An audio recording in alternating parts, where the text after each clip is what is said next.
It's mic'd up with Mikie Mahtook. Got the boys in. I got Lloyd. We got J. Mitch. We got Jackie Boy. He tried to jump up, and he might have knocked it in. Good timing. Let's go. What a start to the Monday. I mean, I'm from Lafayette. My boys will come in and say, oh, God. So me and Joe on the ground. I got Joe in the headlock. And he's sitting there. He's punching me in the stomach. Like, punching me. Here, is everyone sitting around? Who here thinks Chico can practice today after having 5 full beers? And he goes, Chad Jones, right? Chad's doing the team 6 minutes. For 7 minutes, right? Chad's like, no, man, I don't think Chico can practice today. And I was like, I look back, I'm like, Jesus Christ. I saw you there. You're more fucked up than me. On the spirit plane had some issues, I think. She was sleep farting. you heard her or you just thought it was her? I sat right next to her. I smelled it. Whoa. What was that? Time for Good the show.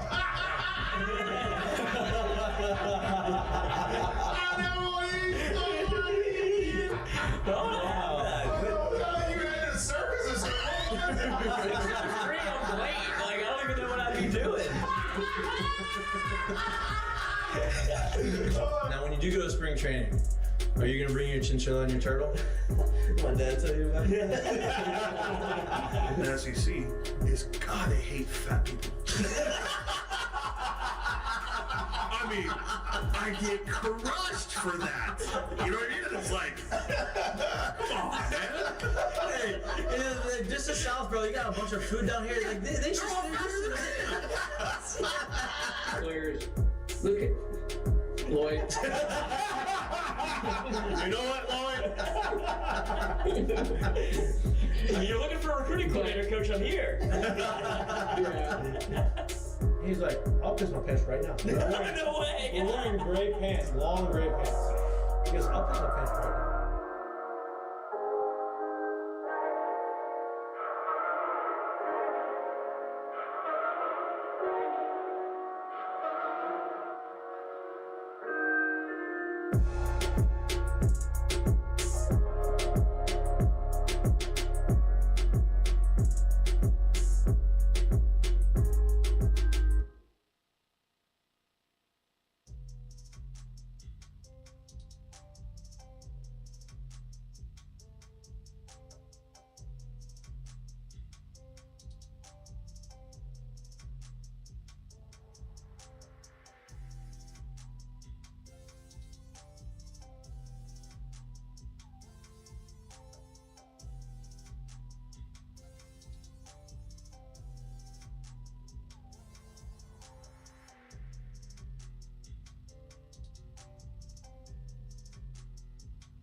Hello. Welcome back to Mic'd Up. Today is Tuesday, October 22nd. We have a special edition of Mic'd Up today on Tuesday. This is our normal Wednesday show. We moved it up for a couple of reasons. The boys are going to be out of town. We have to attend a funeral on Wednesday and Thursday in Houston, Texas. So we will not be here. So we decided to have a show early because we love being on here so much, and we want to give you all the content and the conversation that you so greatly desire. And so we are here having a show, lots to talk about. Obviously, it's Ask Mikie and Mitch on Wednesday. We're going to throw the Ask Mikie and Mitch. If you have questions, throw them in the chat. We're going to have a lot of conversation about the LSU A&M game, a lot of conversation about some other college football games that are happening this weekend, because since we may or may not have a show later on in the week, depending on this travel schedule, we need to put out our parlay of the week. And we need to talk about some gambling opportunities that, boys have been doing pretty well. So we're going to get through all of that. Obviously, last night we had a doubleheader of Monday Night Football. The Bucs were playing at home against the Ravens. The Ravens kind of curb stomped them for a minute, and then the Bucs kind of made it interesting, and they ended up losing their entire receiving corps as the game went on. Not great. Hip drop. Yeah, hip drop tackle. That could be the first one that they really go look at and say, oh, no, that was the reason why he got hurt. They got the guy who got Joe Mixon already. Yeah, that's right. That's right. I forgot about that. Made an example of him. Made an example. They're about to make it again. That guy made an example of my fantasy team. So yeah. So not a great week for the NFC South. Everybody got blown out for the most part. Bucks would have gotten blown out, but they ended up making it interesting. Only lost by 10 points. The second game of the doubleheader, the Arizona Cardinals were playing at home against the Chargers. Low-scoring game. Arizona ends up pulling away and wins that game. But y'all aren't here to hear us talk about NFL football. We have a special guest, friend of the show, who has been on the show for a lot of times. He has called Baton Rouge, Louisiana home for a really long time. His home is now at a different part of the country, still in the South, still in the SEC. He is the culture curator. He is known to bring together the team. People call these guys glue guys. He is a leader of men. He is a guy who creates monsters in the weight room, and he is a friend of ours. We are excited to have back on the show Coach Tommy Moffitt. Yeah. Welcome back, Coach. there he is. Hey, what's happening, guys? Look at your is that your little apartment or house that you got going on over there at Texas A&M? I've got a house. Nice. A house about 5 miles from campus, not far. You ride your bike, you walk, you run, you do whatever? Well, I had knee surgery. So Oh, that's right, you did. surgery. You actually had knee surgery right before you were about to come on our show. Yeah. So I've been rehabbing.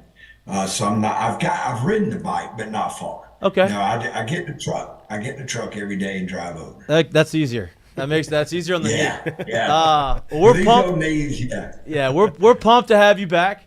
We're talking off air. Is this the first time this will be the first time since leaving LSU that you're on the visiting side playing LSU, right? Correct. How's that gonna feel? How do you think it's gonna feel? Obviously, it's hard to predict that, obviously, because you're not in the moment. But when you're there, you see a bunch of familiar faces. How do you think that's gonna feel? How are you gonna handle that? Yeah. So, I've had a lot of time to think about it. Yeah. And my attitude is going to be, it's just another game. I learned that from Nick Saban. And so my approach is, this is just another game. Those people over there's some really good people on the other sideline that I know and care a great deal about. But I have a job to do as strength and conditioning coach for Texas A&M University, and my goal is to go out there and do the best I can to give our team a chance to win the game. And any extra that I would do to draw attention toward myself would take away from the team. So I'm going to try to keep it all bottled up inside. That's not and go out there and do my job just like it were Missouri or Mississippi State or Notre Dame or anyone else on our roster, on our schedule. And I think that's the professional way to handle it, and I'm going to try to be a professional. Well, we all know the professional side of you is bringing the absolute juice on game day. So if anybody who doesn't know you and hasn't really seen you on game day, I'm telling you right now, he will be as animated as he's ever been. It's not new because it's LSU. This is who he is and what he does. But with that being said, Coach, I just want to kind of, talk about your transition there and how things have been implementing your system and the way you want to be able to kind of get these guys thinking, the culture, and how you want to get everything going. How has that been for you and for your staff implementing that stuff and getting these guys on board? Yeah, so we all showed up as a staff, and I had a pretty good idea. My phone started ringing in early December, late November, early December. So I had a pretty good idea that I was going to get a job. So I started assembling the staff before I ever got the call from Coach Elko, and felt like I had a good group of guys that were willing to take a leap of faith and let's go out here and try to do this again. So We started on December 28th. The first thing we did is we went into the weight room. We tore the weight room completely apart because we have a turf area that's built inside the weight room. So we took the racks apart and moved all of the equipment, everything that wasn't bolted to the floor over on the turf, cleaned it, we rearranged it, kind of built our nest, built our little home. And then we went about for the next 2 weeks. We were recruiting. The transfer portal was unbelievable. We worked our tails off 12 hours a day, 7 days a week, for 2 solid weeks in recruiting. And that was huge. And I think looking back on it, Coach Elko did a phenomenal job of bringing in some real good character kids. And I mean, we were seeing multiple guys just day after day after day, one after another, doing our presentation. And then when there were not recruits, high school recruits or portal kids in the weight room, then we were working on our program. We spent a great deal of time. The one thing that I wanted to make sure that I did, first of all, I hired good people. And then I wanted to make sure it was a collaborative effort. The guys that I hired were with me at LSU when I got fired, or had been with me just prior to that. And they had gone their separate ways, for 2 years. So they had a lot of new ideas and stuff. So we sat down with a collaborative effort and put together a program that we thought was going to give us an opportunity to make it to spring ball. The months of January and February were tough. We were teaching a new system. We had guys from all over the country. I mean, we had guys from California, we had guys from up north, we had guys from the East Coast, we had guys from all over the country, as far south as, Gainesville. We had 2 guys come in from Florida. We had a guy from South Florida. So we had a lot of teaching and a lot of coaching to do. We went back to basic fundamentals, teaching technique, and how I like to do it. So we spent the months of January and February trying to lay the base. And, we talked earlier before the show, the months of March and April were phenomenal. We made some tremendous gains, and Coach Elko really pushed the envelope throughout spring ball and gave us time to train and to really train good. And then the players took the month of May off. They all went home. I came home, had surgery, and we reassembled back in June, and we had an unbelievable June and July. The guys gave me everything that I asked for and then some. And the good thing about it, they stayed in shape during the month of May. And then, once training camp starts, we kind of back off and let them focus on the football stuff. But it was a tough off season. I mean, I haven't had a voice since January. I think my voice got out of shape because it's been tough coaching, and we're still working. I mean, we're still a work in progress. We still have a lot of work that we have to do. And then we're going to lose. We had some, 1-year portal guys. So we're going to be starting all over again when the season's over. We hope to keep some guys, but, it's inevitable in today's world that you're going to lose a few guys, and you're going to try to replace them, with someone that is as good or better than them. But it was a long journey, and we still have miles and miles to go before we sleep. Coach, you're used to 25 to 30 guys coming in that are new crop year in and year out, and this is the first time in a long time where you were the new guy, really. How was that for you? Because now you're teaching so many more kids, and was it more taxing for you to have to do this? Like, how did you handle that personally? I had a good idea. And first of all, it helped having staff members that are a lot younger than me, who are very familiar with our program and how we, went about doing things. And so that helped tremendously. The university also allowed us to hire some fellows, some young coaches that are in school or working on that last semester of credit and stuff. So we were able to get a lot of help. And we spent, so one of the most important things, and I learned this from Coach John Stuckey at the University of Tennessee, you got to coach your coaches. Coach Philip Fulmer and Coach Stuckey were big believers in that philosophy. And so I made sure that everyone on our staff knew exactly what we were going to do. And that really got us off on the right foot. But it was tough. And, some of the things when you're at a place for 21 years, and the way we developed our young coaches, we always had that shadow staff of young coaches that were undergraduate students or grad students that we trained and built up and placed in some of those other sports, some of those Olympic sports. So when guys would leave and go off to other places to become head strength coaches, I would just move those coaches up versus going outside the program and having to hire new guys.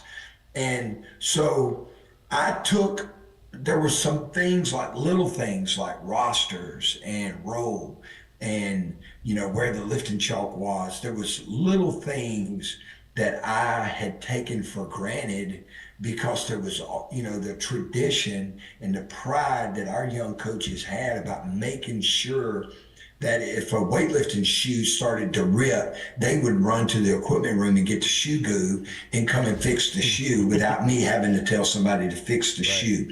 There were always guys in the locker room, before you lifted, there was always, a young coach going to the locker room and rustling y'all up. And so it was really some of the more mundane things that I took for granted that all my young coaches handled. The coaching part actually came really natural because I'd done it so long. That part was the easy part. It was just, my voice got out of shape. And that's like a real thing. Yeah.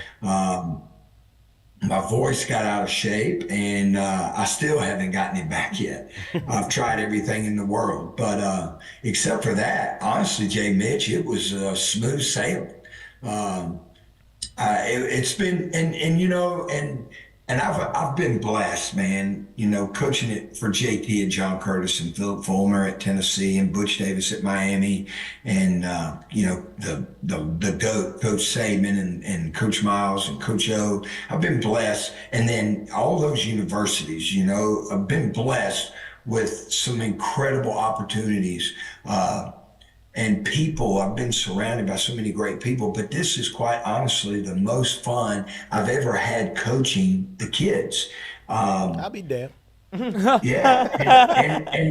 And I don't mean that in a bad way. No, I know you don't. Yeah, I don't mean that, but it's kind of like, if somebody takes something away from you and then you don't have it, and you spend 2 years trying to fill the void with all these little projects and all that stuff, and then somebody brings you home a brand new bicycle or something like that, you get a new fishing rod or you get a new gun, it puts a little joy back into it, and so the coaching part has been a lot of fun, and the kids are hungry. The kids are really hungry, and a lot of people don't like the transfer portal and the NIL, and a lot of people, and it's still, there's a lot to learn for all of us in this new age of coaching. But I think kids are more motivated now. Yeah. And then when you bring kids from Bowling Green and Troy and South Florida and Kansas State and some of the places, San Diego State and New Mexico, some of the places that we went to get kids, they weren't 5-star athletes. They weren't 4-star athletes. These guys were 1s, 2s, and 3s. And they didn't get all of the glitter and the glamour of being a highly touted recruit. And so these guys appreciate it more. It's kind of like playing JUCO baseball, or, you appreciate the little things more than some of these other guys. And they're more motivated now to do the little things because they know that they can get a raise next year, with the NIL. So I think kids are a little more motivated now and less inclined to think the grass is green on the other side. Well, that's what I was going to ask. That's what I was going to ask you. Mitch asked you about, how do you assimilate to a new culture as a coach? But then as being a coach, you have to go and you have to lead 18 to now 23-year-old young men who don't know you, right? You have to get them to buy into what you're trying to sell them. How challenging is that, and what do you do to be able to go in there day one? Obviously, they're going to respect you just for the sheer fact that you're a coach, but you also got to build the trust for them to really rely and believe that, hey, what this guy is telling me is the right thing. Yeah. Well, number one, you got to, they're just like anybody else. You got to let them know you care. And if they know that, if you sit down and you talk to them when they're on their visits, and if you give them a high five every time you see them, and you talk to them, you ask them about their mom, you ask them about their family, their brothers and sisters, their dad, then they start to get to, they look at you as something more than just a guy telling you to go over there and squat 500 pounds. And then two, we're able, and our goal is to add value. I mean, these guys are highly motivated, collegiate and semi-pro or professional athletes today, in today's world. There's good money to be made in collegiate athletics. They eat better, they communicate better, they're more motivated, and again, you can make good money playing college football today. So the key is just to show them that you're adding value. And in today's world, there's so many different technologies that are available. Nothing any different than what we had at LSU, but now the kids are paying more attention to it. So like the other day, whether you're benching, squatting, or power cleaning, we track everything that they do. Every time a Texas A&M, just like at LSU, every time a Texas A&M player wiggles, we measure it. And then we can show them how they're moving weights faster for more reps than they did in June, July, and even in August. Now, this is actually week 14 for us, counting training camp. So to me, I'm not worried about what game week it is, because for me, it's week 14. We've been training that long. And so you can show guys that you're moving this weight now at 0.15 meters faster for 2 extra reps than what you did at the end of July. And then you can show them that they're getting faster. In practice last week, we had 3 guys PR their max velo while practicing. And it was their all-time best miles per hour. And then they come out, and during practice, 3 guys broke their all-time speed record. And, there's just example after example after example of being able to show kids that you're adding value, and because of that, they're going to perform at a higher level, and they're going to be injured less often. And knock on wood, we've been so blessed with injuries that they're going to make more money in the end, and that's what it's all about. Getting a degree, and I was told yesterday that we're on track to have, believe it or not, we're on track to have the highest APR, and I didn't know. I asked, is there still an APR, because there's so much movement, which, that was a shock to all of us when they came out with APR. But we're on pace to have the highest APR that they've ever had at Texas A&M since they've been keeping records. So not only are guys doing better on the field, they're doing better in the class room also. So it's really neat. It's been a huge learning experience. Hasn't been easy, but it's really been fun. Coach, so I did a little film study, and I started combing through the roster a little bit, looking at some of these players, and there's a certain 6 foot, 215-pound brother that's on the roster. And I'm gonna go ahead and assume that the books aren't cooked at all, and that's actually his size. But he's been heating up from y'all lately, and the kid's from Walker, Louisiana. Can you tell us a little bit about Le'Veon Moss, and not the game plan, which I would assume he's going to be a big part of this week, but can you tell us a little bit about him as a man and what kind of leader he is for that squad? Yeah, first of all, he's 225. 6'4". He's still 6'2". But just an unbelievable man. He's a father. He's got 2 children. So first off, he's an unbelievable father. Yeah. He's an unbelievable man. He carries himself extremely well. I call it quiet confidence. He's not boisterous. He's not a guy to really talk smack. He comes in the weight room. He's very businesslike. I mean, this is a business, and he's handled himself phenomenally. It was tough. January, if you ask Le'Veon, he doesn't say a whole lot, but if you asked him about how January and February was for him, he'd roll his eyes and then, look at me and give me a dirty look. We did a lot of work. But in my mind, I see, he's very similar as a player. He's very similar to Joseph Adai. That's my comparison when people ask me about Le'Veon. He's Joe's size. He's got Joe's initial quickness. He can accelerate like Joe. He sticks his foot in the ground and changes direction, catches the ball well, good pass blocker. So to me, he's a very close comparison to Joseph Adai, and just an incredible young man. And we talk a lot. So we had the open date last week, or the week before last, and I said, "Le'Veon, we got Cyrus Allen from New Orleans. From Algiers. He says Algiers. He won't say New Orleans. He's from Algiers." And I was talking to those two if they were going home, and they both said, "Coach, I'm staying here. I'm going to get me some sleep and rest." So I took their advice. I stayed my butt here and got some rest too. But he's an incredible young man and does a phenomenal job for us, and a heck of a football player. Coach, I think that there's a lot of comparisons between LSU and Texas A&M. Obviously, Texas A&M comes into the conference, and the rivalry kind of was created, and it kind of blossomed into an actual rivalry. When you were here, obviously you didn't want to lose to Texas A&M. You're there now. You don't want to lose to LSU. Beginning of the season, both teams had a loss, right? A&M, y'all lose to Notre Dame. Obviously, that loss looks a little bit better than LSU's loss to USC. But over the course of the year, you've progressed and you've gotten better.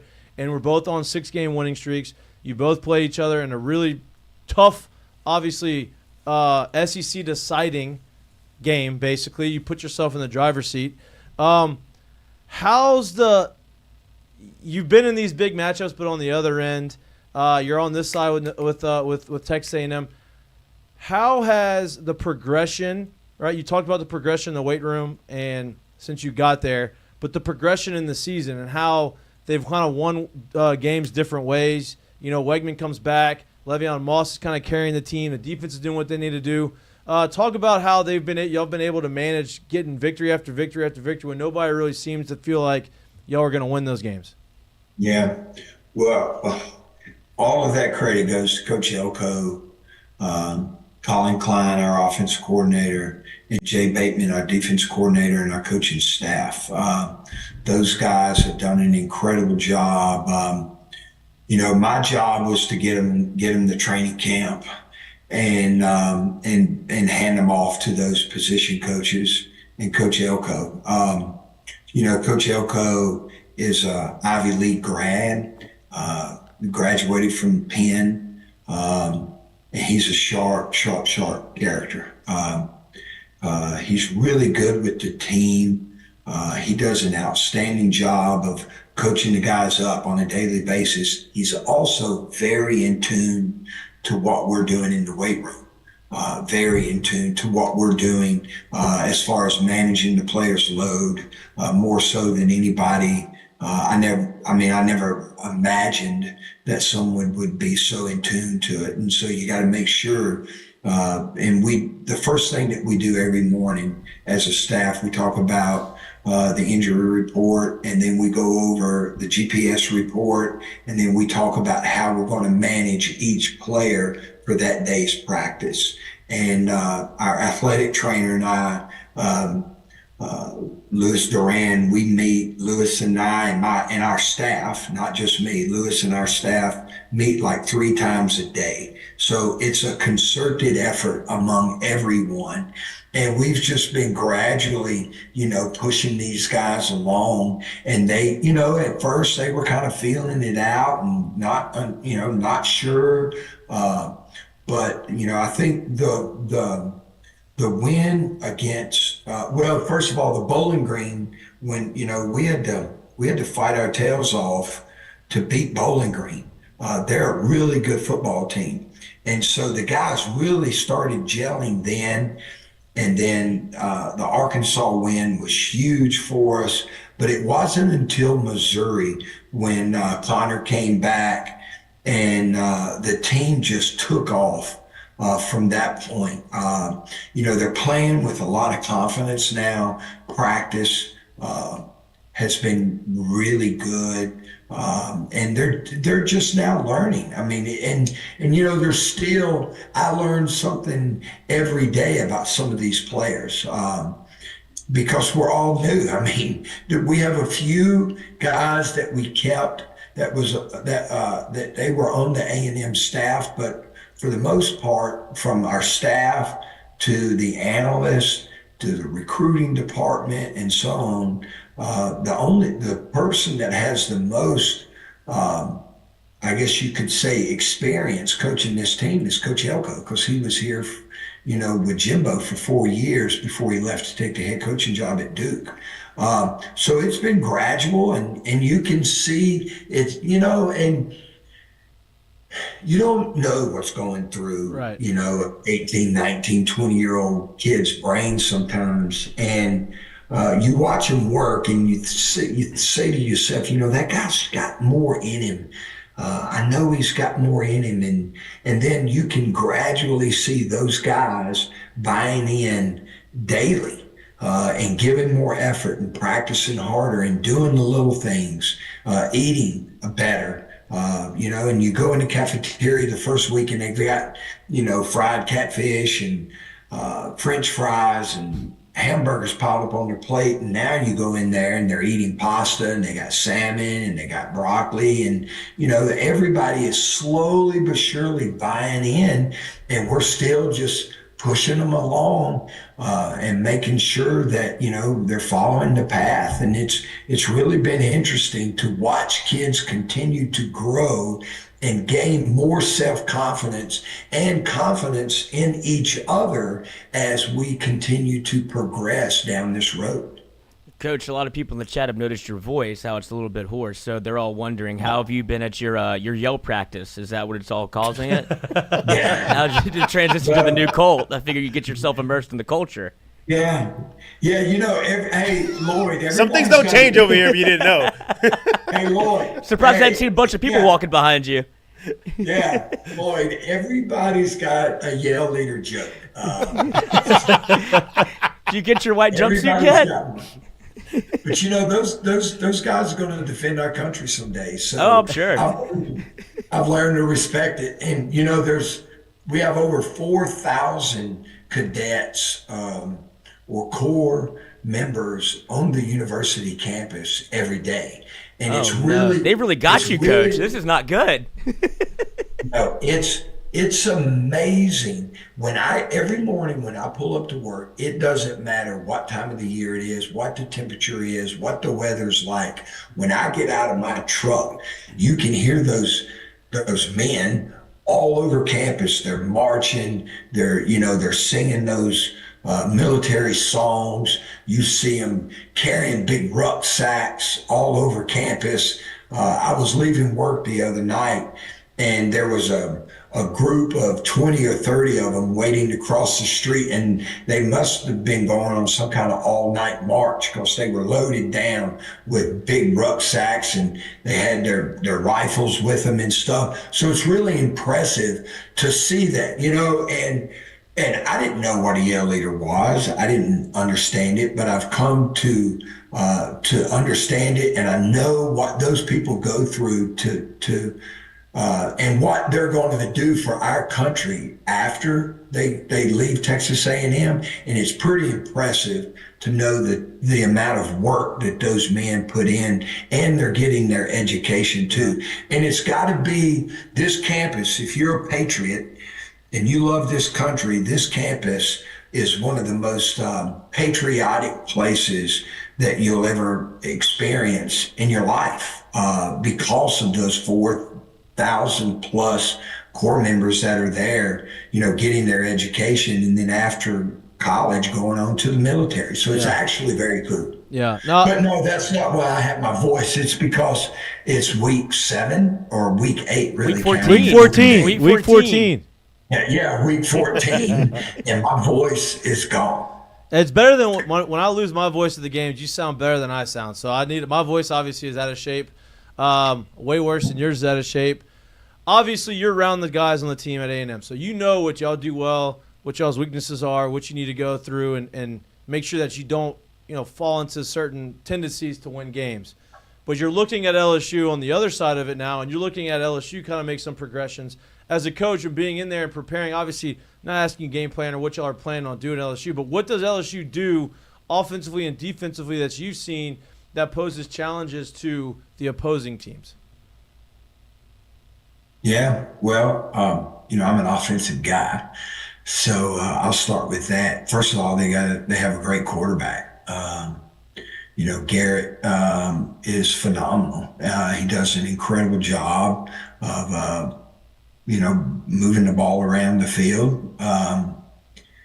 And then they've got a really good offensive line. They've got, they found them a running back or two, and their receiver core is really good. So they're solid on offense. And Blake Baker and Bo Davis and Corey and the rest of the staff have done a phenomenal job on defense. I mean, they're really playing good defense right now. And it's going to be a challenge for us. We're going to have our hands full. I think the key to the game is going to be, special teams. Special teams is going to play a huge role of moving the field and making sure that we don't have penalties. I think it's going to boil down to special teams, turnovers, and penalties. Coach, this is, obviously you've been everywhere in this league, twice over, 3 times over, you've done it all. This is your 3rd stop in this league, getting to see what the home field advantage is at a place multiple times a year. How much do you expect Kyle Field to be a factor in this ball game and how things go? It's a blackout. Yeah. Yeah, well, that's what they're saying. So I would imagine, our record here is 108,000. And I wouldn't be surprised if we didn't set a new record for attendance for this game. I think it's going to be a sellout crowd. They come early, they stay late. The vast majority of them never sit down. They never sit down the entire game. And so I think the crowd, is going to be fired up and into it. It's a night game. That always makes it better. So I think our fans, and at this point in the season, especially for a team, a top tier team, the crowd can play a factor. But when you're at LSU and you play at home, and you know what loud noise is like. And so although I think it's going to be a packed house, I don't know how that would affect them negatively or not. If you can move the ball, and now everything is done in the headset, you can see the quarterbacks doing that. Snap count is critical. You got to make sure that, you got the snap count down, but so we'll see, but I'm expecting 109,000 to be standing the entire game, screaming their heads off and doing everything they can do to get LSU to jump off sides. We could use some motion penalties. Well, we've been doing that a few times. So odds are that's probably gonna happen. A couple of them in there. Yeah. Lloyd, you got one? Yeah, Coach, just on the way out, I do wonder, just because of the way that the rivalry has shifted and how you've gone from one side to the other, which is totally understandable, have you heard from anybody from the old LSU staff that's giving you a little shit? Well, I'm not No, not necessarily. I mean, I talk to a lot of the staff members quite often. I mean, from administration all the way down to the equipment room. And even the former players have been very supportive. Yeah. The former players have all texted me and wished me good luck. And, Coach, I'm going to be at the game. I hope I get to see you. We got some couple really big guys on the team, and so yesterday they made it very clear to me they didn't want me to go on the other sidelines before the game and shake anyone's hand. So I had to text a couple people last night and say, hey, look, man, I'm not being an asshole and not going to the sideline to shake your hand before the game because the players told me that if I did it, they were going to throw me in the cold tub. Because you like where your knee's at right now and you wanted to keep progressing? Yeah, okay, I got you. I feel you. Yeah, so I'm going to save all of the handshakes and hugs and house the families until after the game because a couple of those guys are a lot bigger than I am. But I'm looking forward to, I have a lot of good friends there, and I'm looking forward to seeing them all after the game. And, I talk to a lot of them quite often. And, I have good relationships with a lot of people there. And the coolest part is the former players, and some of my former coaches and even guys that I coached with, and I'm not going to say any names because I don't want to get anybody in trouble, but I've had some really supportive text messages this week from some of our old staff members and stuff that has coached at LSU over the years, wishing me good luck and stuff like that. So it's been quite rewarding. Well, good. Well, look, and we echo those sentiments. Obviously, we've been, we follow A&M more closely than we have in the past because of you. We've been very fortunate that you've been able and be generous with your time and come on our show and be able to. We've come closer this way. What's that? Yeah, but the giggle. Yeah, the giggle, no doubt. And I know you're. Give me one, Mike. No, in the stream right now. No. I can't do it. If y'all. What about a horns down? I'll give you a horns down. Yeah. Okay, good. See, I'll give you a horns down. We have in common. Yeah. You're not that different. No doubt. I get that. Oh, yes, we are. And I know, and look, I know you got the family coming in this weekend. I know you're pumped to see them coming in. I was trying to tag along with them, but I'm not going to be able to make it. Just know that I tried to make it. I tried to come with them. Okay, good. Couldn't do it. Good. But good luck this weekend. We always appreciate you coming on, and we'll continue to have you on throughout the course of the season, off-season, whatever. And, again, thank you so much, and good luck. Good. Hey, glad to see you guys. I'm glad that Lloyd is still employed.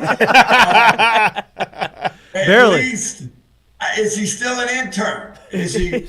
He's graduated. He's now moving on up. He is now the. We're trying to put a little bit more on his plate right now. He's got a new title. Good. Yeah. It was borderline illegal. Lloyd's doing good. Jay Mitch, it's good to see you. Mikey, it's always good.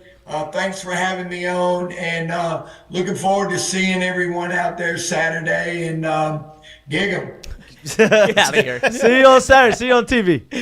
All right, man. Bye. See you.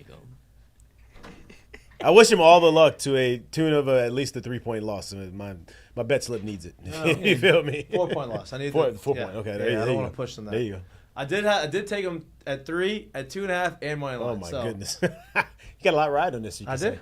Yeah. It's not. Look, my units have been lower, right? So it's better. It makes me feel a little bit better. People were like, "Oh, how can you sweat that?" I'm like, "Well, when you stack them together, you're sweating something." You know what I mean? And so, look, I'm enjoying it. I'm very excited about it. I think he said a couple things in that conversation. I mean, he said a lot of things, obviously, in that conversation. But when we were talking about the game, and he talked about how loud the stadium is going to be and how it's going to be a record crowd.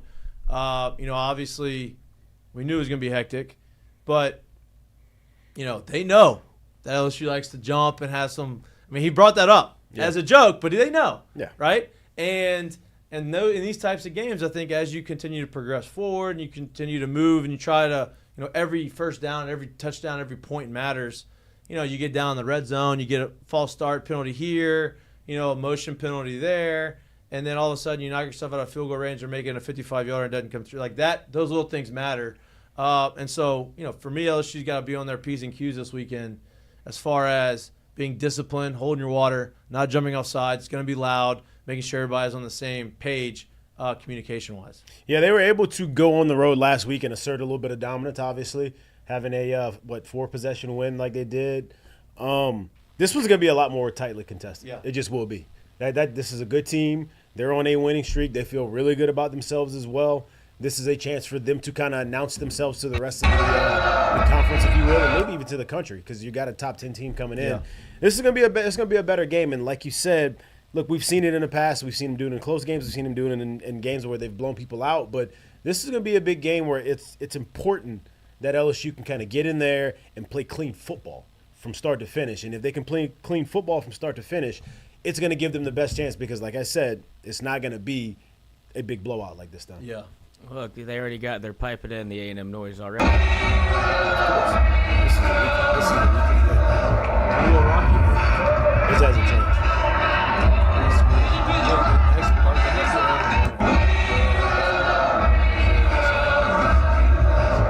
This is 38 minutes ago for Bryce Kuhn. Oh, so he our posted good buddy. this. He posted it. Wow, look at him making travel. Yeah, I guess he's leaving a presser or something. But Okay. late into They're trying. the evening. Listen, it's Tuesday. Practices are, they're right in the thick of the preparation of it. Yeah, this is a work day today. Yeah. Yeah. How are we feeling about it? I know we're 2 days into the week. We may not have an opportunity to talk more about the game, right? So how are we feeling about the game? What do we like? Le'Veon Moss, I think is going to be a challenge. I think LSU, outside of last week, and we talked about some of the not issues, but some of the reasons why we think, the defense has gotten much better, right? That's clear, right? And they held one of the top rushing offenses 38 yards. Their top running back got hurt. I think that has something to do with it. Not all of it, but something to do with it. Le'Veon Moss is one of the better running backs in the SEC. How do we see us being able to contain him? Do you think that we stop him? Do we think that we limit him? Do we think that, okay, they're going to run the ball, we're going to have to figure out somewhere else to get stops? They've obviously run the ball well this year. He himself has not been a huge volume guy. He's only got 20 carries in one game this year. Yeah. But I do think a real point to this game is, can you stop, can you contain him, and can you slow him down? Because I would imagine, like I said, Kiss from Walker, he's coming into this game. He wants to win. He wants to win. This is doubt. a big statement game for him. This is a big opportunity for him. This is a big opportunity for that team. So I think you can stop him. Look, they have other players. They got Noah Thomas that's out wide. He's a good wide out. They got the Terry Bussett guy who's getting going again. They have some good players, but I do think if you can stop them, make them one-dimensional, and start really kind of being able to predict the things you want to do defensively, you put yourself in a good spot. But make no mistake about it, I think I'm expecting to see Whit Weeks and Le'Veon Moss kind of get acquainted with each other early and often in this game. And I think the more that Whit can assert himself, the better this will be for the LSU side. That's a great matchup to watch, right? Because Whit's all over the place. Le'Veon Moss obviously getting the rock, not just in the passing game. I mean, not just in the running game, but in the passing game, which means a lot of times the running backs are covered by linebackers, right, in the passing game. And so you can imagine Whit Weeks covering him out there in the flats or whatever route he's coming out in. I think if you have to put the game on Wegman's shoulders, you have to make Wegman beat you. He's a good quarterback, right? He's the ability to beat you. But he hasn't really shown the consistency to do that.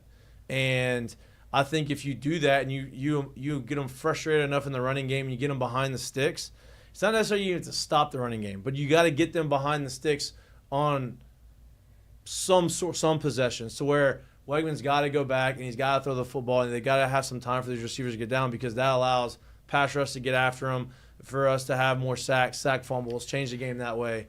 And I think – the secondary was one of our weak spots coming into the year as far as depth and as far as, hey, what are we going to see? Zy Alexander has really shored that up. And I think that having him out there and having, Sage Ryan back at safety and having all the guys kind of fill their roles, that secondary feels like it's a little bit better than people are expected it to be. And to me, with that pass rush and getting him off his spot and making him throw balls quicker, I think – you can see some turnovers through the air on defensive side too. You just can't have a 2022 A&M performance where Devon Achane had 38 carries for 215 yards and 2 touchdowns. 100%. Because Connor Wegman was 12 of 18 for 155, 2 touchdowns. Right, because once you do that, now he's got everything, right? It's shorter passes, it's a little bit more in rhythm throws. You don't have to allow the offensive the routes to actually get down the field, so it's more comfortable throws. And I do think this is something too, and I've mentioned it before when it comes to road games, but this is one of those premier places, whether you like it or not, that when you go on the road, it's uber important, not necessarily to get out front early. You don't have to necessarily put points on the board early, but to not get behind the ball in the field position game, to not move the ball, to continue to put the defense on the field, to continue to put you behind that kind of situation. You want to be able to at least move the ball. You want to be able to at least make them have to drive long fields. It's important to come out and kind of be on par, to be moving the ball. And obviously, as you get in the game, you would love to be able to see him to convert these third downs, to not have to maybe kick, to actually get in the end zone and do those things. But it's important to come out and be able to move the ball from the start. And not only moving the ball, it's important. Brian Kelly's talked about starting out fast. Got to start out fast. Offensively, defensively, they need to get off to a good start. I think that's super important this week, right? Coach Moffitt just talked about how big the crowd's going to be, how loud the crowd's going to be, how they don't ever sit down. They want to beat LSU. They want to put themselves back in the spotlight, the national spotlight, because they haven't been good. They've been laughed at for the last couple of years with Jimbo there, and they were a disaster. They spent all this money in NIL money. These guys are leaving. What's going on? All this stuff, and you bring in Elko, and he's kind of riding the ship, and you bring in Moffitt, and they've done a lot. They've done well. They've won games. And I still don't think they've earned that respect. LSU's kind of in that same mode. But if you go there and you have a crowd of 109,000, they're standing up, and they're rowdy, and they're doing the whole sway thing, and you feel like you're dizzy, and you're getting motion sickness, it's pivotal. It's very important. Yes, very important. Pivotal to start. Stay with the 14-footer. Pivotal is not hard to say. I just couldn't get out of my mouth. But it is. You have to get off to a fast start because you want to take the crowd out of it at least a little bit in the early part of the game to get into the offense, get into the rhythm of the game. If you start, and that goes into the field position. If you get stuck back in your own end zone and back in your own territory, crowd's gonna get louder. It's gonna be a little bit harder to communicate, and the room for error is not as great. And I think that puts you at a disadvantage. If you start off fast, you can kind of try to hopefully take the will out of the fans and just kind of chip away throughout the course of the game.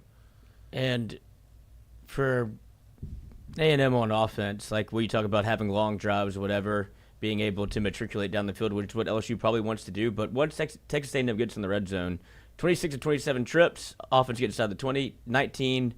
They've scored on 26 to 27 trips in the red zone, 19 being touchdowns. So obviously they have at least some sort of plan when they get close to the end zone, whether it be take the points or be able to score points. And this is going against a red zone defense for LSU that ranks 18th in the country. So yeah, it might come down like that's what, in my mind, that's a recipe for a close game. Yeah. Yep. No doubt. And it's going to be a close game, right? I would like for it not to be. I would like for LSU to pull off and win by 2 touchdowns. It looks like it's going to be a one-possession game, whether that's 3 points, 7 points, whatever that may be. It looks like it's going to be a one-possession game. And you know what? I think out of both teams, the one team that's most equipped to handle that is LSU, right? LSU has been in a lot of those games throughout the course of the year against high-level competition. A&M has 1 loss, and that was a 10-point loss to Notre Dame. And they really haven't been in against high-level I know you said Bowling Green, good football team. That's what you said, right? Bowling Green's not Ole Miss. Bowling Green's not South Carolina. Bowling Green's not USC. Bowling Green, not Arkansas. Not Arkansas. So, LSU has been in some of these tight contested games, one-possession games, having to come back from a deficit. So I think they've prepared themselves for that moment. Hopefully they are not in a position in this game to have to come back from 17 or 2 touchdowns or, 2 scores back. Yeah, and no, Bowling Green is not LSU. Bowling Green is not some of the opponents that LSU has played. But you also have to remember they did that with the backup quarterback. So to be able to rally around a backup quarterback and do the things that they've done and then hand it back off to the presumed starter to start the year shows you a team that's pretty cohesive, that's working well together, and they're able to kind of have interchangeable parts right there. So this is a team that feels good about themselves. This is a team that's going to be ready to go when it comes Saturday night. It's going to be an electric situation, electric environment. It's going to be a great game. No doubt. And also, another thing that's interesting, Love interesting. 17 sacks in 7 games for A&M. LSU tied for either is alone in second with giving up 2 sacks all year. They're number 1. No, they're behind Navy.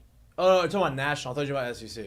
Yeah, they're number 1 in the SEC, number 2 in the country. Behind Navy. Behind Which Navy. Is, you know, they throw throw it. it. Maybe the conversation we're about to have a little later. But I think they only throw it like 12 to 15 times a game. So Yeah. LSU drops back about 40 times a game. And their dropbacks are very not as. I don't think they're the trying. Routes You're not the bringing routes aren't as long developing. Right. You know. But I find that 17 sacks in 7 games is great. LSU has 24 sacks in 7 games. I think if you can get to Wegman, who is not as mobile as he once was, considering his injury history, I think that is probably going to be one of the tipping points. Because if you get them behind the sticks and passing downs, Right. I think that's key. Yes. Right. And on the flip side, I think LSU, if you can continue to have that running game that you showed against Arkansas, being able to go and move it and be able to control the time of possession, I don't think that you're going to be a running football team and then passing second. I think that you want to be a balanced football team, and you trust Nussmeier to win the game for you. But I think at the end of the game, when you need to lay the hammer down, you need a running back to be able to get these tough yards in the fourth quarter and be able to shorten the game. I think that's very important too, and that keeps you from having those letdowns at the back end of the game and having this game slip away from you. What was the number of plays that Trey has played last week? 42. 42. So here's one. He's a person I'm looking. X-Factor? Yeah, he's in my X Factor, and it's not necessarily that I mean that or think that it's really going to show up in the stat sheet. But how much more do they continue to bring him along? How much more do they integrate him into the game? I'm not saying that it's going to turn into a 10-catch game with 2 touchdowns. Maybe it is 2 touchdowns. Maybe it's 3 or 4 catches. Right. How much more do they use him because he's a matchup nightmare? Can you move him around more? Can you find more matchups for him? We know for a fact that LSU loves to be able to move Kyron Lacy around. They love to be able to get him in favorable matchups. He's the guy that they've done that with. But when you have someone like Trey who they've shown the willingness to put him in the slot, that lets you know that they want favorable matchups. Will they start moving him around? Will they get him on the field more? Will they start to feature him more in the offense? That's something I'm looking for. No doubt. I'm pretty pumped about the game, actually. I really was trying to go to A&M. Not going to be able to. Got a lot of things happening at the end of the week. But I'm actually now that I've decided that that's not happening and it can't happen, I'm looking very much forward to watching the game at home, right? Like on TV. I enjoyed that last weekend. Being able to lock in, watch it. There wasn't a ton of people. Lloyd, maybe you can come to the house. Are you going to A-Town? Oh, we're doing a watch party. Oh, nope, not coming to my house. You got to watch party. You got to work. You gotta work. You're more than welcome to join. Yeah, I think I'm gonna watch it at my house. It's a great time. It looked great. It looked great, but I think I'm gonna watch it at my house. Maybe outside. TV. Maybe do a watch party there. Yeah, we could do a watch party there. Internet code. may not hang out, may not work. But yeah, so okay. With that being said, with that conversation being had, what's our predictions for the weekend? On that game? That game, and then we're gonna talk gambling. Oh, oof, I like, dude. I don't even know because I LSU which is one did favored. LSU is 2.5 point dogs. What's the over under? That's what I was. The over under is at 53.5. Over under at 53. You like that? I like the over. Both teams have shown the ability to score. I think the Texas A&M offense has been even more efficient beginning of the season and as of late when Wegman's on the field. So they do know how to score. Obviously LSU I think has only scored under 30 one time this year. They're gonna do what they do. Yeah. I don't really expect this to be some 50-point shootout, but I do expect to see offensive fireworks. I do expect to see both teams scoring, and I'm not exactly sure that it's gonna come down to who has the ball last, but it will come down to somebody being able to make some sort of a defensive stand at some point in the game. And so when it comes to that, if you say I'm gonna score, I'm gonna throw my football at you. I like LSU in this game. I also like the over in this game. Okay, that doesn't help me in my case at all because, go ahead. What is it? My score in this game, I like 34-30. Okay. LSU. All right. So we like the same discrepancy, but I like 31-27 LSU. You like a nice 6? No, 5, 6, what? Huh? 30, 31 what? 27. Oh, okay. No. What did you say? I said 34-30. I said 31-27. I'm going to say 34-31. Okay. I do feel like there's going to be, considering what I saw, and I don't want LSU to get away from this just because it proved to be valuable against Arkansas, and that's the kicking game. Yeah. And you heard Moffitt say it's going to come down to special teams. I'm not familiar with Arkansas special teams as of yet. It's Tuesday. A&M. Oh, A&M special teams as of yet. Probably See? Arkansas either. I don't see. No, didn't. I mean, missed a kick, made a kick. Yep, exactly. And that's why I think if LSU continues to take the points the way that they did, Yep. I think if you can I think that's a recipe for success considering how the defense is playing. I think that A&M will probably try to do the same thing, keep it close. And the way that LSU is able to manufacture turnovers, I think that will be able to. Yeah. A&M wants to play a sloppy game. Wants to try to force LSU into a sloppy game. They want the game to be. They don't want it to be an offensive shootout. They want it to be kind of grungy. And LSU, I don't know what their yards per completion is, but it doesn't feel like there's a lot of. It's a lot of yards after catch, not a lot of deep shots down the field. A&M? No, for LSU. Oh, for LSU. For both actually. I don't think A&M takes a lot of shots either. I think LSU takes a bunch of shots. They don't connect on any of them. The efficiency of the connecting hasn't been great, but they do take some shots down the field. Yeah, they don't connect on any. It would be nice for C.J. Daniels to not get pass interfered with, so you do have a 40-yard touchdown. Well, that's the other part of it. You've had some barely misses, not like they have been let's just throw it downfield. The missed Kyron Lacy, C.J. Daniels gets the pass interference. Yep. And you have the one to Kyle Parker. He doesn't play for LSU as of now because he's injured. Yep, yeah, the touchdown. Chris Hilton, but that's the one that you really think of. Right. But LSU's been more living in that 5 to 15-yard range, and it's very efficient, and that's where it comes down in my mind to if Nussmeier can continue to be that accurate and put it in spots and make decisions that quickly, the game's going to be on his shoulders. It's been nice to have a run game, but it's when you get into those third and mediums, third and shorts where they trust him to make the right decision. And because of LSU's ability to kind of throw it to anybody, I think that's what made them very efficient on third down. Not even their ability, too, their willingness to throw it to anybody. Right. They've got a number of guys who have stepped up and shown that they could be reliable, especially on third down and stuff like that. So I think, that is what keeps a lot of these defenses that they play kind of on their heels because you can't hone in on one guy. You can't hone in on two guys who you think they might be going to on the money down. They've been able to spread it. So they've been tough to deal with. Okay, so you got 34-30, you got 34-31, I got 31-27. LSU wins the game. Who's the MVP? You're just throwing all kind of shit in here this time. I mean, I'm just we're not gonna have the end of the week show. So what do you mean by MVP? Who's the you're gonna look up at the game and you're gonna talk about it and you're like, damn, if LSU didn't, or who do you think's gonna have a breakout game or a game that's this guy was the difference maker? Because of the way that they will probably want to run the football, it's going to come down to linebacker play on LSU's side. So might be a Greg Penn breakout game where he's going to be in the middle a ton, and you're going to have to try to stop the run. But it's going to be a front seven. Whit Weeks is the easy answer. But I also wanted to say, we talked about LSU spreading the ball around, they have their top 5 wide receivers, Kyron Lacy 36 catches, Aaron Anderson 33 catches, Mason Taylor 36 catches, C.J. Daniels 27 catches, and that's missing a game and ish. I'm going off of simply off of a quiet, good, efficient, but not stat-popping game. Last game, no touchdowns, no picks. I think he comes back and does something really special today and kind of announces himself. I'm going to go with Nussmeier. That's a good point because Nuss has had some good games, right? He's thrown for 300, almost 400 yards in a game. He's thrown for 3 or 4 touchdowns in a game.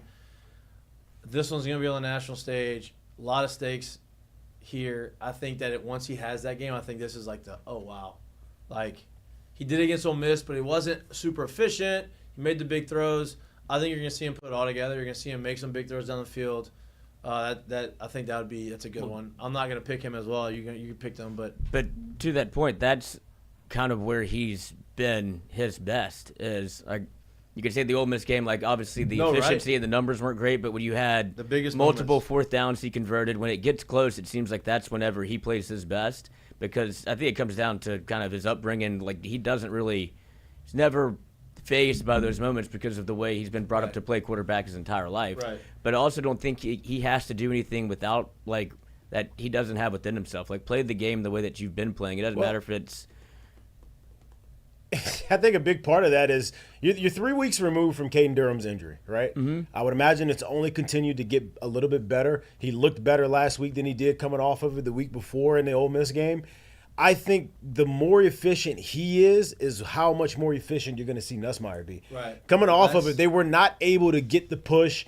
They were not able to get the runs that they need. Like they really needed to kind of loosen up things against Ole Miss. So they had to kind of push the issue a little bit. And I think that led into the numbers and the inefficiency, if you will, in the stats of Nussmeier that game. I think it's a little bit better because of you're going to see a stronger run game this week. Well, and that goes into who I think is going to be, I guess, the game changer, right? I think it goes to Caden Durham, but more so collectively between the interior offensive line and Caden Durham, allowing. Did you really just give the MVP to 5 different people? No. I'm not done. He just said the whole. He said the whole defensive 7. Yeah. He said the front 7 on the defensive side. So I think that actually I'll give it to the interior line, right? I think that it's the most important. Like I can't believe y'all copped out like this. What you mean? You gave it to Nussmeier, the starting quarterback of LSU. It's important. What's wrong with that? He had no touchdowns last game. But my point is, the reason why we haven't been able to run the game, the center has struggled. You've had a lot of people jump off sides. You've had a lot of. Now, obviously, Brian Kelly said it comes from a lot of different people, but I think a lot of that's focused on him. The only guy different on the offensive line is him, right? So I think if the inside of the offensive line plays better, I think the running game is obviously going to be good. So I think that's the key, the inside of the offensive line. And I'll narrow it down. If it can't be the front 7, I'll take Swinson. If he's able to get pressure on Wegman and push them back. I can't believe y'all. I just changed my pick. Brady Swinson. This man just gave me 3 offensive linemen in the middle. He's going to exclude DJ the 2 best. He's going to exclude two of the best offensive linemen in the country. We're not excluding them. Yeah, just the 3 in the middle, and you gave me the whole damn front 7. Are you kidding me right now? Swinson now. You can't just do one center. You got. I mean, they are going on the same blocks. Exactly. So I'm not going to give the tackles because I know what you're going to get from the tackles. This is why Mikey can't be coached, because if he was giving out game balls at the end, we only got 1 ball. But, hey, all 3 of y'all come get this game ball. Have y'all seen the game balls from Detroit? Cut it off and take it with you. Detroit gives 7 game balls a game. Yeah. Detroit Lions. Oh, that's 7 game balls. The kicker got 1. The wide receivers got 1. If Mikey was head coach, if Mikey was head coach, the equipment staff would hate him because we ain't got no damn balls the at the end of head the season. coach got 1. You know, you give a fun. Culture. Golf gets it. No, see you, Coach Campbell. Trophy. Culture building. That's what he's trying to do. Everybody played good. Everybody played good. They won, and they did. I am interested to see with the uptick in carries for Caleb Jackson if he becomes a factor at all. With Coach Brian Kelly said that Caden Durham's 80 to 85%, and that was coming off of Sunday, Monday. Yeah.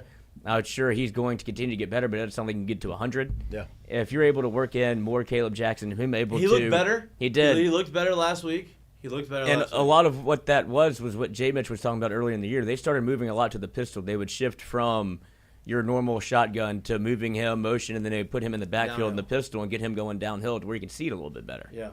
Sounds like a good plan for somebody that's 200 big and as 50 bruised pounds. as he is. Yeah. Sounds good. Look what they do with Derrick Henry. Let's try and do it again. All right, gonna be a fun game. Looking forward to it. Have a lot of money on it. We got some money on some other bets though. We did. Right? Oh. We have a lot of conversations were had before the show on who we liked gambling wise. Jared likes 3 bets on the whole weekend. As of now, on Tuesday, that popped out to him. He likes 3 bets. I have bet a little bit more than that. Mikey has 12. More than that, actually. I think I got 15 bets out right now. All paired together, though, it's only like 3 bets. Yeah. We didn't parlay all 15. Now, which would be a wild thing, right? That'd be wild. I would just tell you just donate it all. Yeah, never gonna do that. But we went down the list of like games that we like, that we don't like. Some games almost made the cut. Some games were games that we didn't want to sniff. The Ole Miss game, didn't really want to sniff it. 20 points against Oklahoma. It's a lot. New OC. It's just a lot. You know, Ole Miss obviously coming off the bye week. You expect them to play really well. Oklahoma got smacked twice in a row. Will they do it again? Probably not. Right. Hopefully not. Oklahoma's defense is supposed to be good. Like, can they keep the game, sloppy and whatever? Who knows? 20 points a lot. Over under, don't want to sniff that one. The old Vegas have been sharpening the old number 2 pencil with the college football. Yeah, they're getting closer. Yeah, they're definitely getting closer. Mm-hmm. The gap's not as wide as it was. Yeah, there's a reason why we won 4 straight and then, we won 3 straight and then lost 1, won 1, and lost 2 straight. Yes. So, but the fact that we've won 4 parlays on the year, very impressive. Okay, a lot of people can't say that they've done that. Can't say that for a calendar year, much less a 2-month stretch. Right. I love the Army. The Navy Notre Dame under.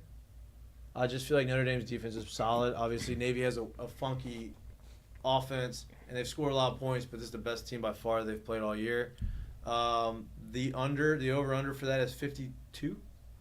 So I took the under. I know y'all don't love unders, but it's just hard for me to bet against the Navy over after everything that they right. But they haven't played Notre Dame. You know what I mean? Like you'd imagine that Notre Dame is not going to give up the type of yardage and type of points that they've given up to them. I'll tell you what, other game I like a lot. Illinois is going to Oregon. Illinois is getting 21.5 points at Oregon. Obviously, Oregon just had a huge win against Ohio State. Was that 2 weeks ago? 2 weeks ago, yep. 2 weeks ago. Illinois' quarterback, Altmaier, not Kyle McCord, has been pretty solid this year. And Illinois, I think, is ranked in the top 25. I think they only have one loss. And I think I like them covering. I think. I do. I like them covering 21.5. I picked them. I bet them.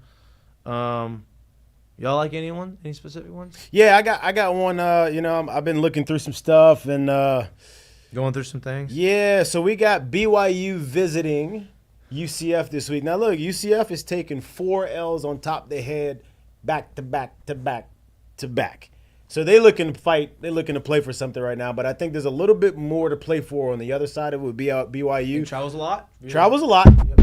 Huge win, huge comeback win, huge late win last week. And a lot of people would say, oh, well, then here's the letdown game. Sidebar, stop that. Not happening. It's not a letdown team. They're not built like that. The head coach is not built like that. And they're right now sitting at 11th in the country as an undefeated team with the opportunity, obviously, with some help in front of them, to get inside the top 10 with the win this week. I think they go on the road. The line is sitting at, 1.5. BYU is catching 1.5. I like BYU to win this game, even if it's a close game, but I like them to actually get the job done. They're 1.5 point dogs. Yeah. So they win the game by 1 point, and they win the bet. Yep. That's mine. They have BYU's in the Big 12, right? Yep. So Big 12 is obviously a winnable conference. And it's BYU and Iowa State right now. They're kind of the top of the league. I think that they put themselves in a position. I think that they're not going to give up on that. And they're not going to, lose the fact that they have a chance to win the division and have a potential bye in the playoffs by going out to UCF and losing. So I like that pick. How quickly do you think Indiana, I love Boise at UNLV too. How quickly do you think that the Indiana fan base can get from College game day to the stadium with an 11 a.m. kick? That's tough. I don't like when they do that. Why? If the game day is going to be there, why are we having an 11 o'clock game? You know what I mean? Like, where's the game day scheduled? Like, where is it at? Indiana. I know, but where? Like, you think the whole fan base is getting on a plane to come back to Indiana for the game? How far? Like, where is it in comparison to the stadium? Yeah, how far is the set? Wherever it's going to be.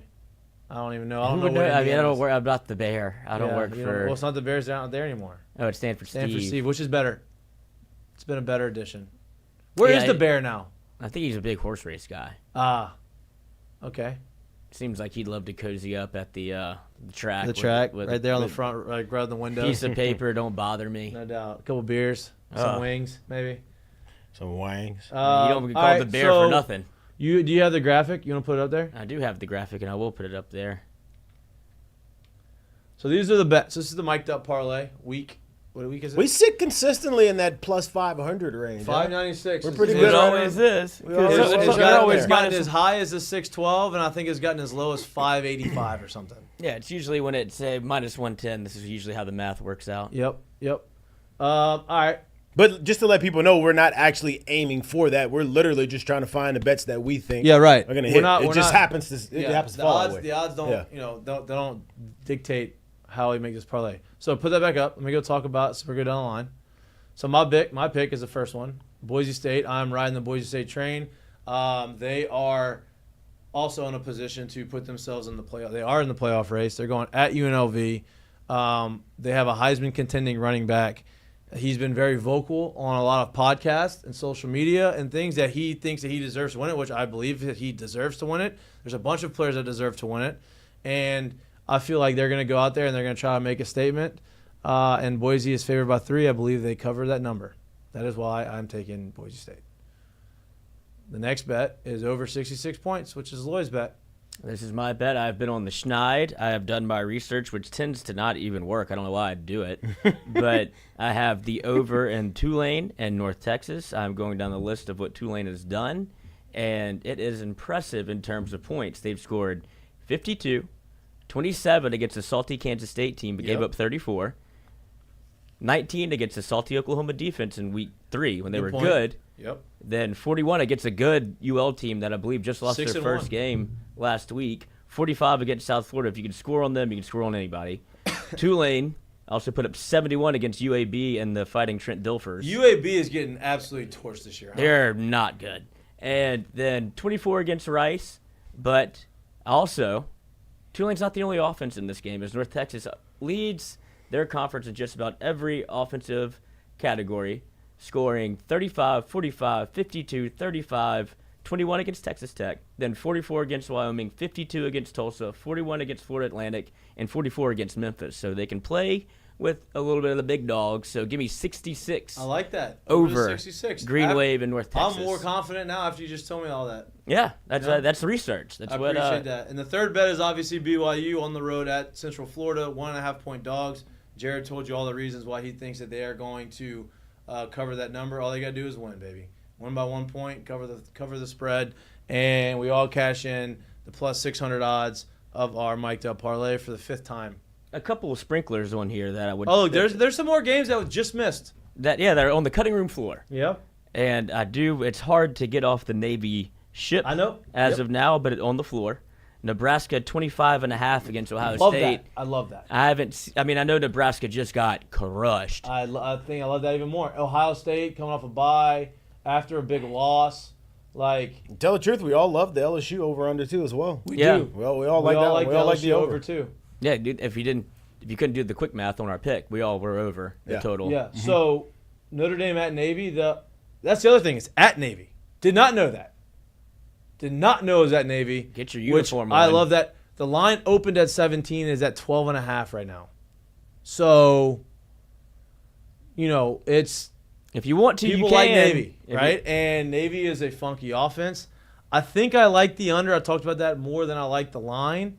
But Navy has been really good. They're undefeated. They're ranked 24th in the country. Fun story. Army's playing, Army's off this week, aren't they? They're playing for everything. Yes. I don't know if Army's off. I can check real quick. They're right here. Army. Yep, they're off until they have Air Force, November 2nd. Do we like? So Missouri's playing at Alabama. We haven't really talked about the SEC schedule.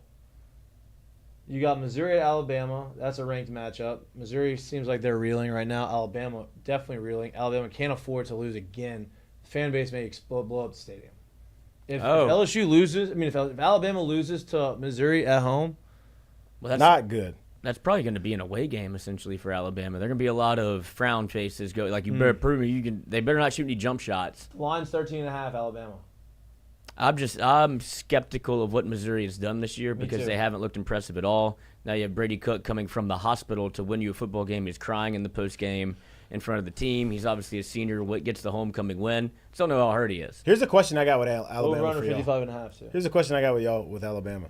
Do you think the quote unquote dynasty's over, or do you think that there just is somewhat of a transition period in the sense of putting your systems into play for people to kind of catch on? Because you got to remember, I think about it, and I think about A&M. First game of the season, they play a pretty tough team. They take an L at home.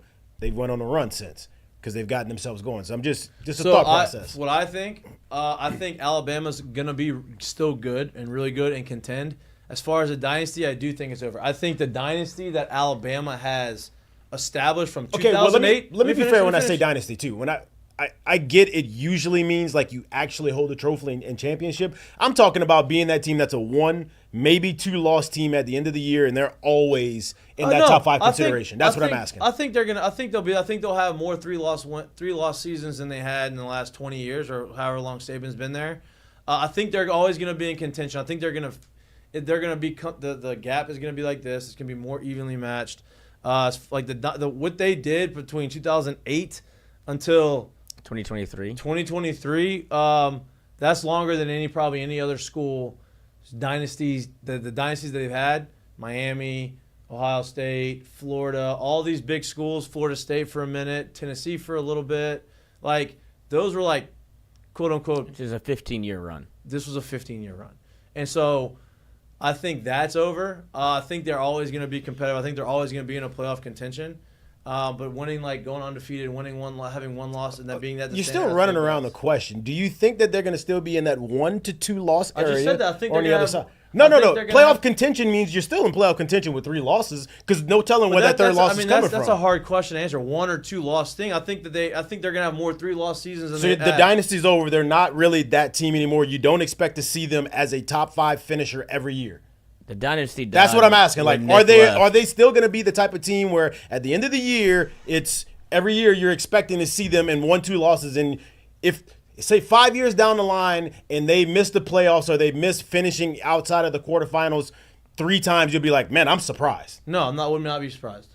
So then the dynasty's over. Yes, That's what I'm saying. That's what I'm asking. Not like 3, because if you ask me 3 losses on a season, that third loss could come in the playoffs. That third loss could really mean that you were right there. So, that doesn't really say that 3 losses on a season that dynasty's over because you never know where that loss is coming. I think they're always going to be in playoff contention. The fact that they're going to be you're shocked to see Alabama lose a game or lose 2 games. I think that's gone.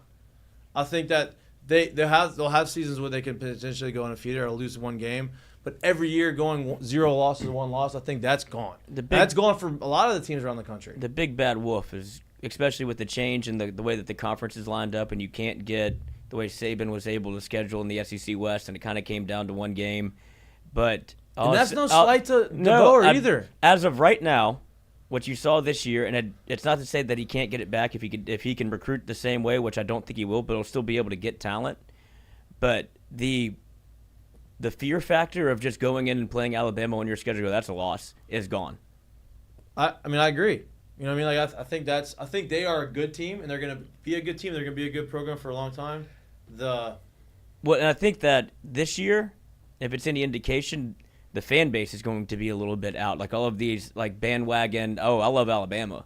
Yeah. Like that's going to fall off. So it's not going to have the same national pool. When you still think about this, dude. 15 years. So like kids that are in high school right now. Kids went to college there.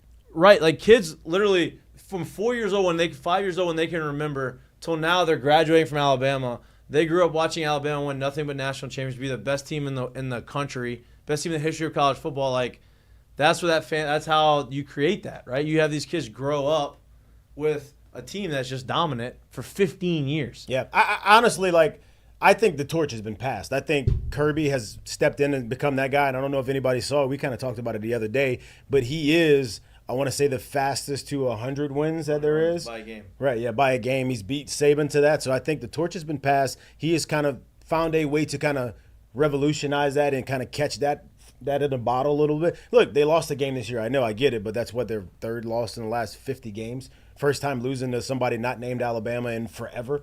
Right? Like, I think, since, and then. Was it since. No. I was going to say since 1906. Right. No. But then they go out and then they show you, like, hey, we still haven't gone anywhere. We haven't lost a step with the way that they went to Texas, dominated Texas for pretty much all 4 quarters of the game. I think that has kind of been passed to that team. And look, it's really hard. It's almost damn near impossible, especially in the same conference, to be able to find 2 teams doing that year in and year out. I think Georgia's the new team that's going to be doing that right now until we find it otherwise. For sure, and I think it's going to be now more than ever. It's going to be harder to do that and I don't think anybody's ever going to have a run like Saban had, right, at Alabama. No, he's the best of all time. And you just don't have it the way college football is set up with everything. It's just too hard. There's too many good teams. There's too much parity. You're going to have opportunities to slip up. You're going to lose. Georgia's going to lose games to Alabama, then Alabama's going to lose games to Vanderbilt, and then Georgia's going to go and lose the game to something. You know what I mean? It's just you have Tennessee's in the mix now. Yeah, Ole Miss plays Georgia this year. Like, you're going to have some – now, Georgia could go out and say, okay, something clicked, and they just boat race everybody else the rest of the year. And you're like, okay, well, hold on. They're still there, right? And I think they are the class of the college football right now. But I don't think that gap is as wide as it was, say, 2 years ago. Yeah, and for, I guess, comparison's sake, I mean – You know what's wild? Kirby only has had 1 undefeated season, right? 15-0. Every I other believe year. so. I he's believe like so. It's one. Yeah. Yeah, it's crazy. Yeah, then That's Alabama though. You know what I mean? in his first year, taking over Georgia 8-5 in a Liberty Bowl, Right. and DeBoer walked into a different situation, so I don't think 8-5 would leave anybody with a good taste in their mouth. Right. But the next year in 2017, he got them to a national championship. Yep. And so I think that I don't know if DeBoer is on quite that track, but it's how quickly you can kind of turn something around because Georgia was not in the same spot as Alabama is right now, but you can still, like Jared said, get your kind of system in place. Yep. And it'll be interesting to see how that fan That's base. crazy. Yeah, He did that without the portal. Yeah, and that's the only reason why I posed the question, because usually when you see these kind of coaching changes, it's the thing's slipping, and it's slipping to a spot to where it's kind of not necessarily has to be in mediocrity, but it's not dominant anymore.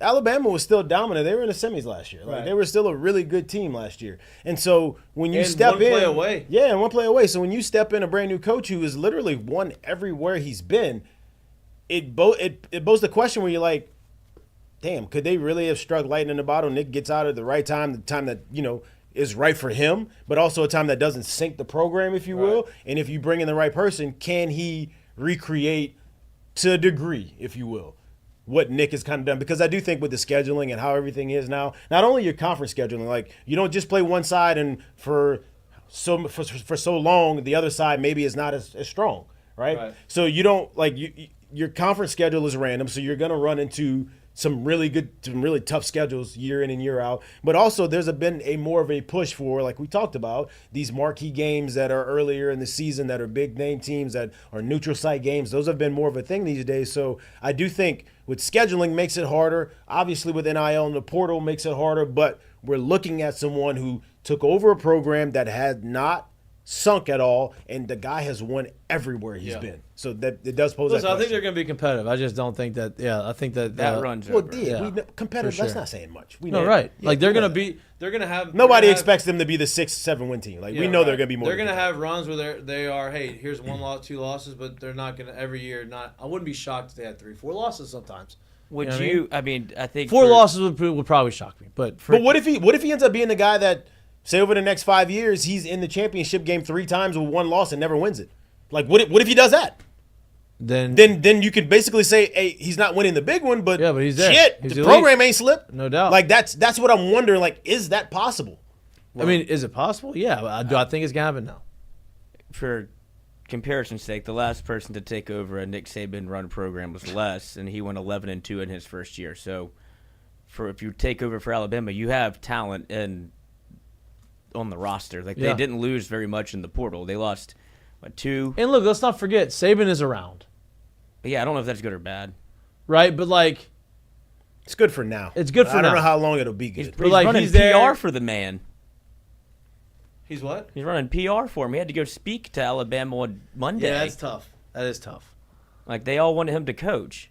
It's hard to. Yeah, it's hard when he's looking over you. Yeah, you're right. You're right. It's like getting married and living at your step-parents' house. I mean, No, I think where's he gonna go? I think that'd be more like getting married and living at your ex's house. Yeah. I think that's more how it's. Oh, Dad's still here? Yep. He doesn't work either. He's here all the time. Yeah. But I think if he went on a, like you say, get to the pinnacle and not win it, I mean, I think that would be a Les Miles type run. But I also think DeBoer's a better coach than Les ever was. What are you trying to do to me? Nothing. What are you trying to do to me? I see what you're trying to do. I'm not I'd taking say the bait. multiple 10-win seasons. You get close, but no cigar. I don't think Alabama wants that, but it's something that's certainly on the table whenever you're able to continue to stack talent. Well, in a Alabama's program. going to come back down to earth. That's just a reality. Is at some point they weren't going to keep doing that forever. They're living in a stratosphere that just didn't exist. 15 years is a long time, longer than any other dynasty you could probably put your finger on. Right? I can't think of a dynasty that's lasted except for the North Dakota State or whatever. Whenever they win every championship every year, but in any major conference, NFL, Major League Baseball, college football, can't name me a dynasty that lasted longer than a decade. You know? No. Florida State? I mean, I guess Patriots had 2 dynasties, technically, right? They had, the early 2000s, and they had a gap, and then they had the back end of the 2000s. But, that wasn't straight, I don't know. Wild. Crazy. Football's in a good spot. A lot more interesting. A lot more fun. Anybody can beat anybody. All right. Let's get to the Seggies and shut this baby down. Ooh, nice catch. Mistake of the day is brought to you by our friends at Dozy Place. No video here, just a quote from one Paul George. Mistake of the day brought to you by Dozy Place. And speaking of meat, Paul George calls out a reporter. So he was on a podcast. I forget whose. Everybody's got one. It's a great grift to get into. But he was on a podcast, and Paul George is worried about reporters in the locker room, and he recalls a story from a time in Washington where a reporter would come in and stare at players' private parts in the locker room. What? Quote, there was an incident, and there was even one way back in my time of being in the NBA where guys would talk about this situation. There was a reporter in Washington that would look at and stare at dudes' meat while they were on calls or while we were changing. A dude? It was like male or female? I would imagine a male, but he didn't specify. But tough look for, I don't know, whoever somebody. that is. Yeah. Well, and you know what the crazy thing is? Everybody knows who it is. Mm-hmm. You know what I mean? Everybody in the NBA around it knows who it is. Right? Like, obviously, I don't know who it is, but that name has been circulated around locker rooms in the NBA. Like, hey, watch out for this motherfucker. Like, he's a meat gazer. Meat gazer. You know, he's Can't be bird watching in he is the bird locker watching room, you, man. dude. God, And so dog. pay attention. You know, It's the weirdest thing ever. That is weird. That's too much. Weird. But obviously, it's Paul George doesn't like it. I don't know what that says about Paul, but Well, it's a good thing, probably. That's a good thing. I mean, look, whatever you want. That's just inappropriate. love is love. Yep, inappropriate. I'm sure it happened in the locker room a time or two. That is a mistake of the day. Because now that person has been like, just wait for Jeff Teague to get a hold of this story. He'll out him in a second. We need that to happen then. All right, curtain call brought to you by our friends at Perkins and McKenzie. I got two. Hey, Oh. I got two. I'm gonna steal one of yours, maybe. It sounds like I don't know. What one. do you got? Well, the first one I would love to give it to Andrew Whitworth. He is you bitch. legend on, legend off. Well, you can have it if you want. Mine go will be ahead. the Alpha Kamara. Hey, get the extension. Extension, 2 more years. What is it, 24 and a half, $25 million? Giving him a chance to kind of end his career as a Saint if he chooses to do so, or if that's when the light bulb burns dim, if you will. But Saints trying to figure out a way or finding a way to keep him in New Orleans, and obviously he's been incredible since the day he showed up. So salute to him getting the bag. You feel me? Love that. And there was a report that was immediately deleted. Pseudo mistake of the day at FF Formula Nick, with all of his 2,200 followers, decided to tweet out that Alvin Kamara has formally requested a trade, even listed teams that he was going to. And Kamara said, not true. 5 minutes later, this happened today. 5 minutes later, Kamara has announced an extension with the Saints, and he deleted the tweet promptly.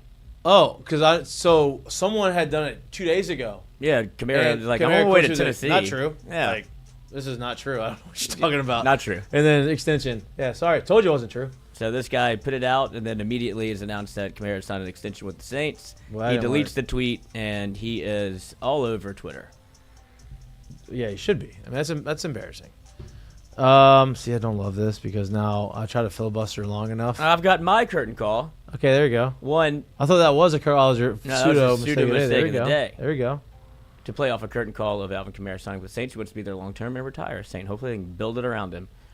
Something that was a man that was a stalwart in both LSU and the NFL. Hey, Andrew Whitworth is named to the 2024 SEC Football Legends class, which took way too long in my mind because there's some. Well, he had to stop playing. Well, he stopped playing college football a long time ago. He had to get off the NFL field too. I guess because they had who was the center for Alabama? Barrett Jones was in the same class as him. It's like, guess he got out the NFL properly. There you go. But Andrew Whitworth. Barrett Jones was in the same class as Whitworth? Yeah. No. The Yeah, same Oh, Legends class. Legend. I was like, Yeah, not No, that no. class. Oh, okay. I was No, like, he was no. playing in HD. Yeah. Whitworth Barrett Jones on was Tiger Vision. McCarron Barrett Jones was center. the first national championship that Saban won, right? He was a center. He was McCarron center, wasn't That he? Or would was be he Ben Wilkerson. McElroy center? Who was it? No, for Alabama, not for LSU. McCarron or McElroy? One of the two. It was. He was hurt in that game, wasn't it? he? Was McCarron because they played Notre Dame. But he was hurt in that game, wasn't he? He Did played though because they got in a fight on the field. Yeah, that's true. Oh, I thought so. He wasn't for McElroy. He was McCarron. He was McCarron. I knew it was one of the two. Yeah. Back to Whitworth. 2024 SEC Football Legends class. Obviously won a national title at LSU. Went on to win the Super Bowl. And congratulations to him. He will be honored surrounding the SEC Football Championship in Atlanta along with the rest of the class. A group of 16 SEC Football Legends. Nice. Hell Love yeah. that. Love that. Yeah, He's Woodward much was a deserved. dog. Much And deserved. he's killing it on. So good. He is really good on Prime. I am pulling up the stats 'cause I do have a curtain call. My curtain call is, I don't want to say to Major League Baseball because they didn't have a choice in this. The World Series starts on Friday. The World Series matchup is between the Yankees and the Dodgers, right? Two of the most respected organizations in all of professional baseball.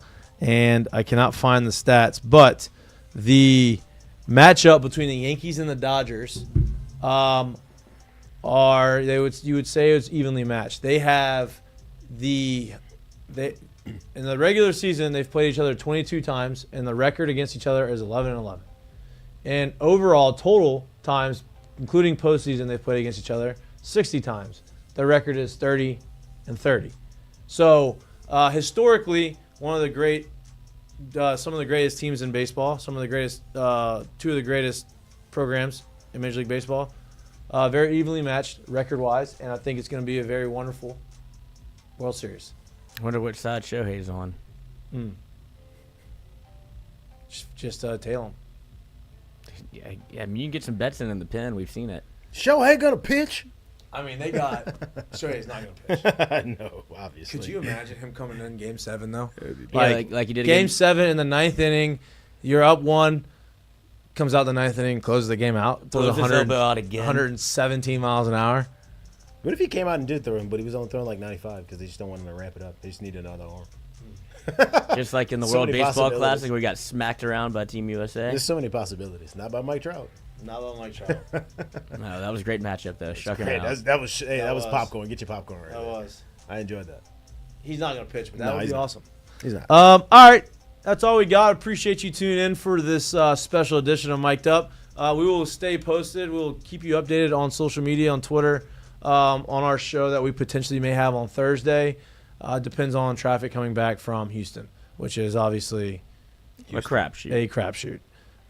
But we love you. We appreciate you. Please like and subscribe to our YouTube channel. If you don't like watching us, you like listening to us, or anywhere you get your pods. We appreciate y'all. We'll see y'all again potentially on Thursday. If not, follow our tweets. We'll be tweeting a lot. Follow our bets. Mic'd Up Parlay will be posted on social media throughout the course of the week. You can go and you can bet it. You know, it's only Tuesday. The games don't start till the first game of that parlay starts on Friday. So give you some time to really think about it. Maybe go move some things around in your account if you want to slide some money in to the parlay if you want to make some money. Boys are going to get back on the winning ways this week. We love you. Enjoy the rest of your Tuesday. Is that some action? That's not action. FIU versus No, we have games Wednesday, Thursday, and Friday. And though. Tuesday. And Tuesday. there's one. This is a very sloppy game. Louisiana Tech's playing. This all right now? Mm-hmm. Oh, this isn't Louisiana Tech though. This is Sam Houston State. There's UTEP. Look, you can double Look at that. screen Oh, it. look at double. We got double screen on a Tuesday. They're going to make you watch WNBA at the same time? Did you see that? Oh, WNBA. It's over, isn't it? Yeah, but they were making you pay her. I don't know when did it end. Like On just- on Monday? Yeah, No, the last game was on Sunday. Sunday, yeah, you couldn't watch the baseball game, Sunday night football, without them putting the WNBA the in baseball game. or whatever it was, No, Sunday Night Football. and something else. People were trying to watch two games, and it was paired with. There was the NLCS game was Sunday night. Oh, that's Yeah. right. Yeah. That's right. So That's people right. were trying to do the YouTube double, like you can watch multi-view, Yeah. but none of the multi-views were available without the Ah. WNBA being attached to it. Those NBA owners said, "Hey, let me get my investment back. Let me get these Let numbers me get up. my investment back. I put a lot of money into this thing. We're giving you a lot of money. The most viewed WNBA finals of all time. Oh, that's great. Force it on us. Yes, it's like 1984. Drive them ratings up, baby. They got to. I respect it. Looks good. It's a very business. They got raises and everything. This is a very business-like move. I They got respect what? No doubt. No doubt. Huh? Got what? They got raises. Oh, What do you think I said? I don't know. It all ran together. Oh, they got raises. All right. Enjoy the rest of your Tuesday. We'll see you at the end of the week or the next Monday. We love you. We appreciate you. Peace.